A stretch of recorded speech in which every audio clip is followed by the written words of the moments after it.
আজি এই টপিকত ডিসকাস কৰিবলৈ লৈছো যে BA third semester 2026-27 subject Assamese major and minor subject name অসমৰ সংস্কৃতি অধ্যয়ন ফাইনেল এক্সামিনেশ্যন 2026 কমন অব্লিক important questions and answer chapter number 1 তো এইটো আছিল থাৰ্ড সেমিস্টাৰৰ এছামিজ সাবজেক্ট যিসকলে এছামিজ মেজৰ লৈছে তো মেজৰৰ ফাৰ্ষ্ট পেপাৰৰ নামটো হ'ল অসমৰ সংস্কৃতি অধ্যয়ন আৰু যিসকলে আদাৰ সাবজেক্ট মেজৰ কিন্তু তেওঁলোকে যদি এছামিজ মাইনৰ লৈছিল তো মাইনৰ 3 তেওঁলোকৰ এইটো হয় যে অসমৰ সংস্কৃতি অধ্যয়ন আৰু যিসকলে অনলি মাইনৰ লৈছে অনলি মাইনৰ লোৱা ষ্টুডেণ্ট যিসকলে এছামিজ লৈছিল তো এছামিজৰ মাইনৰ ফাৰ্ষ্ট পেপাৰ এইটো অসমৰ সংস্কৃতি অধ্যয়ন তো এই সাবজেক্টৰ অসমৰ সংস্কৃতি অধ্যয়ন ফাইনেল এক্সামিনেশ্যনৰ কাৰণে তোমালোকৰ ইম্পৰ্টেণ্ট বা কমন কোৱেশ্চন আনসাৰ লৈ আছো 2026 বৰ্ষৰ চেপ্টাৰ নম্বৰ 1 তো চেপ্টাৰ নম্বৰ 1 টো হ'ল অসমৰ মানুহ আৰু সংস্কৃতি তো এই চেপ্টাৰৰ ইম্পৰ্টেণ্ট কোৱেশ্চন নম্বৰ 1 টো যে কৃষ্টি শব্দটো কোন শব্দ ধাতুৰ পৰা উৎপন্ন হৈছে জিও 2025 আৰু এই প্ৰশ্নটো এক নম্বৰৰ কাৰণে যোৱা বৰ্ষত 2025 বৰ্ষত আহিছিল তো 2026 বৰ্ষৰ কাৰণে তোমালোকৰ ইম্পৰ্টেণ্ট আছে ইয়াৰ উত্তৰটো কি হ'ব সংস্কৃতি কৃষি ধাতুৰ পৰা যে কৃষ্টি শব্দটো উৎপন্ন হৈছে কোৱেশ্চন নম্বৰ 2 কালচাৰ শব্দটো সৰ্বপ্ৰথমে কোনে ব্যৱহাৰ কৰিছিল এইটো 2024 বৰ্ষত আহিছিল ইট ৱাট বুৰ্নেট টেইলাৰ আছিল যে কালচাৰ শব্দটো সৰ্বপ্ৰথমে ব্যৱহাৰ কৰিছিল এই প্ৰশ্ন যেহেতু 2024 বৰ্ষত আহিছিল 25 বৰ্ষত অহা নাই তোমালোকৰ 2026 বৰ্ষৰ কাৰণে কিন্তু মোস্ট ইম্পৰ্টেন্ট হয় 2 নম্বৰ প্ৰশ্নটো যে কালচাৰ শব্দটো সৰ্বপ্ৰথম কোনে ব্যৱহাৰ কৰিছিল এই প্ৰশ্নটো 1 নম্বৰৰ কাৰণে very very important question number 3 ভাৰতীয় কণ্ঠ ভাষাত প্ৰথমে সংস্কৃতি শব্দটো ব্যৱহাৰ কৰা হৈছিল আৰু উত্তৰটো কি হ'ব সংস্কৃতি ভাষাত তো ভারতীয় কণ্ঠ ভাষাত সংস্কৃতি ভাষাত প্রথমে সংস্কৃতি শব্দটো ব্যবহার করা হয়েছিল এই প্রশ্নটো জবর্গত আহিছিল কোয়েশ্চন নাম্বার 4 অসমলৈ প্রথমে প্রব্রজন করা আদিম অধিবাসী নৃগোষ্ঠীটো কোনটো তো অস্তিক নৃগোষ্ঠী তো অসমলৈ প্রথমে প্রব্রজন করা আদিম নৃগোষ্ঠী কোনটো আছিল অস্তিক গোষ্ঠীটো আছিল অসমলৈ প্রথম প্রব্রজন করা আদিম নৃগোষ্ঠী তাৰপিছত কোয়েশ্চন নাম্বাৰ 5 যে বৈদিক সাহিত্যত অস্ত্ৰিক লোকসকলক কি নামৰে জনা যায় এটো 2024 বৰ্ষত আহিছিল 1 মাৰ্কছৰ কাৰণে নিখাত তাৰ উত্তৰটো কি হ'ব নিখাত যে বৈদিক সাহিত্যত অস্ত্ৰিক লোকসকলক নিখাত নামৰে জনা যায় কোৱেশ্চন নম্বৰ 6 যে ক্ৰেতাসকল কোন নৃগোষ্ঠীৰ অন্তৰ্গত 2025 বৰ্ষত আহিছিল এই প্ৰশ্নটো তো মংগোলীয় নৃগোষ্ঠীৰ অন্তৰ্গত ক্ৰেতাসকল কোন গোষ্ঠীৰ যে মংগোলীয় নৃগোষ্ঠীৰ অন্তৰ্গত আছিল তো তোমালোকৰ কাৰণে কিন্তু এইবিলাক ইম্পৰ্টেন্ট আছে 2026 বৰ্ষৰ যিসকলে থাৰ্ড সেমিস্টাৰ ফাইনেল এক্সাম দিব এছামিজৰ তো এছামিজ মেজৰৰ প্ৰথম পেপাৰ বা মাইনৰৰ যিসকলে 3 ব্লেক সাবজেক্টত যদি মেজৰ লৈছে তো তেওঁলোকৰ যদি কোনো ষ্টুডেণ্টে এছামিজ মাইনৰ লৈছিল তো তেওঁলোকৰ কিন্তু এইটোই আৰু যিসকলে অনলি মাইনৰৰ ষ্টুডেণ্টৰ যে প্ৰথম পেপাৰ যদি বা সেকেন্ড পেপাৰ যদি এছামিজ লৈছিল মাইনৰ তো তেওঁলোকৰ কিন্তু এইটোই পেপাৰ তাৰপিছত নেক্সট ইম্পৰ্টেণ্ট প্ৰশ্ন 7 যে জয়ন্তীয়াসকল কোন নৃগোষ্ঠীৰ অন্তৰ্গত লোক তো অস্তিক নৃগোষ্ঠীৰ অন্তৰ্গত এইটো 2025 বৰ্ষত আহিছিল কোৱেশ্চন নম্বৰ 8 যে তাই আহোমসকল কোন শতিকাত অসমলৈ আহিছিল ভেৰি ভেৰি ইম্পৰ্টেণ্ট আছে প্ৰশ্নটো তোমালোকে এই প্ৰশ্নটোৰ এনসাৰটো চাই লোৱা কোৱেশ্চন নম্বৰ 9 যে কালচাৰ শব্দটো কোনটো লেটিন শব্দৰ পৰা উৎপত্তি হৈছে ভেৰি ভেৰি ইম্পৰ্টেণ্ট যেহেতু এই প্ৰশ্নটো 2025 আৰু 2024 অহা নাই যেটো FIUGP 2024 আৰু 25 পৰা ষ্টাৰ্ট হৈছে থাৰ্ড সেমিস্টাৰ তো দুটা ইয়াৰত অহা নাই 2026 বৰ্ষৰ কাৰণে 1 মাৰ্কছৰ কাৰণে এই প্ৰশ্নটো ইম্পৰ্টেন্ট আছে যে কালচাৰ শব্দটো কোনটো লেটিন শব্দৰ পৰা উৎপত্তি হৈছে তো লেটিন শব্দ কালচাৰ বা কোলাৰ যেটো অৰ্থ খেতি কৰা বা মাৰ্জিত কৰা তো কি কালচাৰ শব্দটো লেটিন শব্দ কালচাৰ শব্দৰ পৰা উৎপন্ন হৈছে এৰ আনসাৰটো তোমালোকে ভালদৰে চাই লোৱা কোৱেশ্চন নম্বৰ 10 যে প্ৰিমেটিভ কালচাৰ গ্ৰন্থখনৰ লিখক বা ৰচয়িতা কোন এইটো ইম্পৰ্টেন্ট আছে তোমালোকৰ এডভাৰ্ড বি টাইলৰ আছিল প্ৰিমেটিভ কালচাৰ গ্ৰন্থখনৰ লিখক বা ৰচয়িতা তাৰপিছত তোমালোকৰ কোৱেশ্চন নম্বৰ 11 যে বাণীকান্ত কাকতিৰ মতে অসম শব্দটো কোন মূলৰ শব্দৰ পৰা আহিছে এটো তোমালোকে জানিব লাগিব প্ৰশ্নটো যে বাণীকান্ত কাকতিৰ মতে যে অসম শব্দটো কোন মূলৰ শব্দৰ পৰা আহিছে কোন অস্তিক মূলৰ অসম শব্দৰ পৰা এই অসম শব্দটো আহিছে তাৰপিছত তোমালোকৰ 12 নম্বৰ যে অসমত প্ৰধানকৈ কেইটা নৃগোষ্ঠীৰ মানুহ সংমিশ্ৰণ দেখা যায়? কেইটা? 4টা। যেনে অষ্টিক, দ্ৰাবিড়, মংগোলীয় আৰু আৰ্য বা নৰ্দিক। এই 4টা নৃগোষ্ঠীৰ মানুহৰ সংমিশ্ৰণত অসমত দেখাবলৈ পোৱা যায়। তাৰপিছত তোমালোকৰ 13 নম্বৰ, অসমীয়া ভাষাটো কোন ভাষাৰ পৰিয়ালৰ অন্তৰ্গত? ইণ্ডো ইউৰোপীয় বা আৰ্য ভাষা পৰিয়ালৰ অন্তৰ্গত। অসমীয়া ভাষাটো কোনটো ভাষা পৰিয়ালৰ? ইণ্ডো ইউৰোপীয় বা আৰ্য ভাষা পৰিয়ালৰ অন্তৰ্গত। কোৱেশ্চন নম্বৰ 14, তিব্বত বৰ্মী সকলৰ ভাষা পৰিয়ালটো কি বলা হয়? চিৰ তিব্বতীয়া ভাষা পৰিয়াল বুলি বলা হয়। কোৱেশ্চন নম্বৰ 15, অসমৰ লোক সংস্কৃতি গ্ৰন্থখনৰ ৰচয়িতা কোন? ইয়াৰ উত্তৰটো কি হ'ব? ডক্টৰ বুৰঞ্জী কুমাৰ বৰুৱা। এইটো আছিল অসমৰ লোক সংস্কৃতিৰ গ্ৰন্থখনৰ ৰচক।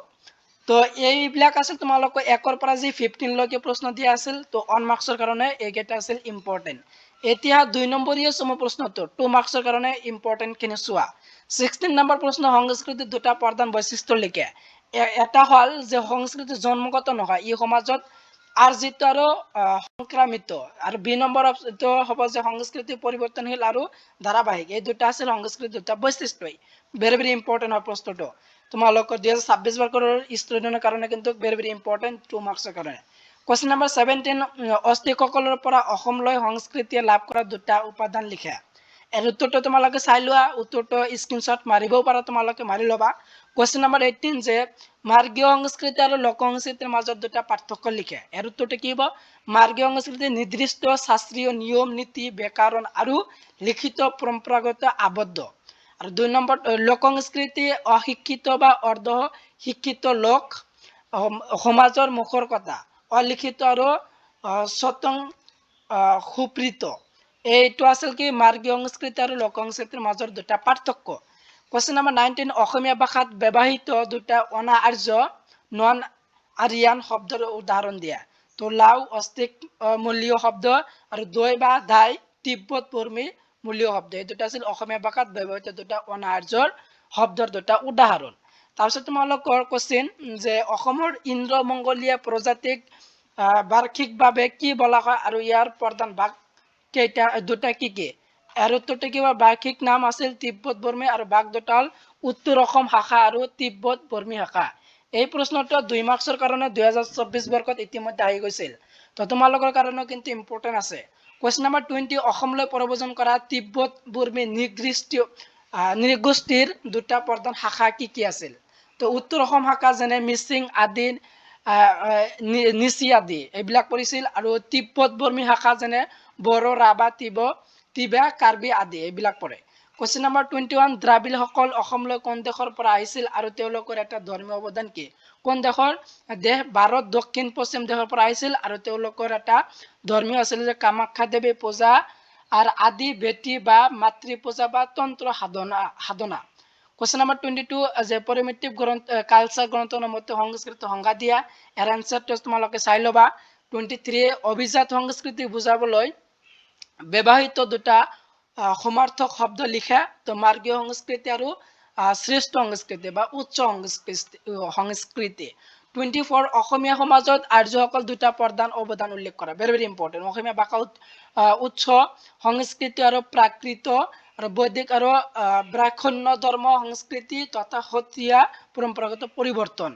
কোৱেশ্চন নম্বৰ 25, যে ক্ৰেতাসকল কোন নৃগোষ্ঠীৰ আৰু তেওঁলোকে ক'ৰ পৰা অসমলৈ প্ৰব্ৰজন কৰিছিল? এইটো যোৱা বৰ্ষত আহিছিল 2025 বৰ্ষত 2 মাৰ্কছৰ কাৰণে। তো নৃগোষ্ঠী মংগোলীয়া আছিল আৰু চীন আৰু তিব্বতৰ পৰা আহিছিল। তাৰপিছত 26, মহম্মদ তাহাৰে অসমলৈ মানুহৰ প্ৰব্ৰজনক বাস কৰা তিনিটা প্ৰধান ধাৰণা কি কি? প্ৰাক আৰ্য ধাৰা আৰু আনটো হ'ল প্ৰাক আধুনিক বা ইছলামীয় ধাৰা। এই তিনিটা আছিল অসমলৈ মানুহৰ প্ৰব্ৰজনক বাস কৰা তিনিটা প্ৰধান ধাৰণা মহম্মদ তাহাৰে। তাৰপিছত 27, লোক সংস্কৃতিৰ দুটা মূল উপাদান উল্লেখ কৰা। তো এটা আছিল লোক আচাৰ আৰু কৃষিভিত্তিক লোকবিশ্বাস আৰু আনটো হ'ল যে লোকগীত, লোককথা আৰু পৰম্পৰাগত ক্ৰিয়া। এই দুটা আছে লোক সংস্কৃতিৰ দুটা উপাদান। 28, কৃষ্টি আৰু সংস্কৃতিৰ মাজৰ মূল সংখ্যাগত বৈষম্য কি? ইয়াৰ এনসাৰটো চাই ল'বা। নাৰ্দিকসকল কোন প্ৰজাতিৰ লোক আছিল আৰু তেওঁলোকৰ ভাষিক বিশেষত্ব কি আছিল? প্ৰজাতি আৰ্য প্ৰজাতি আৰু বিশেষত্ব আছিল তেওঁলোক ইণ্ডো ইউৰোপীয় ভাষা পৰিয়ালৰ অন্তৰ্গত। তোমালোকৰ 13 নম্বৰ প্ৰশ্ন ডক্টৰ বাণীকান্ত কাকতিয়ে অসম নামটোৰ বুৎপত্তি কেনেদৰে দিছে 2024 বৰ্ষত এইটো গুৱাহাটী ইউনিভাৰ্চিটিৰ ফাইনেল এক্সামছত আহিছিল ডক্টৰ বাণীকান্ত কাকতিৰ মতে অস্তিক মূলৰ অসম যিটোৰ অৰ্থ অসমান স্লোট বা পাহাৰীয়া ভূভাগ শব্দৰ পৰাই পৰৱৰ্তী সময়ত অসম শব্দটো উৎপত্তি হৈছে তো এইকেইটা আছিল তোমালোকৰ অনৰ পৰা যে 30 লৈ প্ৰশ্ন দিয়া আছে 1 আৰু 2 নম্বৰী প্ৰশ্ন ইম্পৰ্টেন্ট এতিয়া তোমালোকৰ চোৱা ইম্পৰ্টেন্ট বা কমন কোশ্চেন 5 and 10 মাৰ্কস তো তোমালোকৰ দীঘলীয়া প্ৰশ্নটোৰ চোৱা 5 আৰু 10 মাৰ্কসৰ কাৰণে কোনখিনি ইম্পৰ্টেন্ট আছে প্ৰশ্ন নম্বৰ 1 অসমীয়া সংস্কৃতিলৈ অস্তিক নৃগোষ্ঠীৰ অৱদান সম্পৰ্কে এটি চমুটকা লিখা 5 মাৰ্কসৰ কাৰণে ইম্পৰ্টেন্ট সংস্কৃতিৰ প্ৰধান শ্ৰেণী বিভাজনৰ চমুকৈ আলোচনা কৰা কৃষ্টি আৰু সংস্কৃতিৰ মাজৰ সম্পৰ্ক আৰু পাৰ্থক্য নিৰূপণ কৰা নাৰ্দিক আৰ্যসকলৰ বিষয়ে চমুটকা বা আৰ্য অসম আগমনৰ ওপৰত চমুটকা লিখে এনেদৰে প্ৰশ্ন আহিব পাৰে